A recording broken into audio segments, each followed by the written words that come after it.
Sistem subsidi atau komisi yang diberlakukan terhadap pramuwisata atau guide Mandarin dinilai akan menurunkan kualitas pariwisata Bali. Sistem subsidi ini dinilai membuat pramuwisata Mandarin tidak profesional dalam bekerja karena banyak dibebankan biaya-biaya yang semestinya menjadi tanggung jawab Biro Perjalanan Wisata.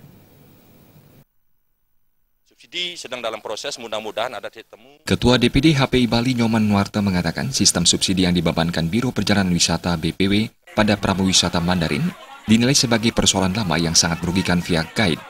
Pola yang diterapkan BPW tidak lagi memposisikan fungsi dan tugas para guide sesuai kompetensi, karena ditargetkan dan dibebani untuk mendapatkan keuntungan di tengah murahnya paket tur yang dijual BPW atau Via Travel. Untuk itu, HPI Bali mendukung DPD HPI Bali Divisi Mandarin untuk mendesak travel agent Tiongkok tidak menerapkan sistem subsidi mulai Juni mendatang.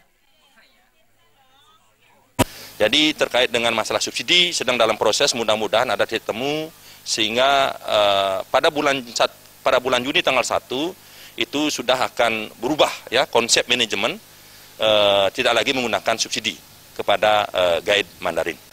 Jadi semuanya itu ditanggung oleh travel agent karena itu adalah ranahnya travel agent, bukan ranahnya guide, karena guide itu tugasnya adalah memandu wisatawan, bukan tugasnya melakukan bisnis. Ketika dia ingin mendapatkan sesuatu, itu ada aturan. Anggap seperti contoh menjual optional, itu sudah ada kesepakatan berapa persen guide harus dapat. Jadi tidak boleh guide itu ya di dalam satu perusahaan ada perusahaan lain gitu. Ini menjadi persoalan karena tugas guide adalah tugas daripada prawisata itu adalah mengantar, memandu wisatawan, bukan menjadi bisnismen di sana. Nyoman Nuarta menambahkan sebelum penerapan pola subsidi oleh agen perjalanan Cina, sistem jual beli kepala telah dilakukan yang dinilai sangat merugikan kinerja dan profesionalisme guide Mandarin.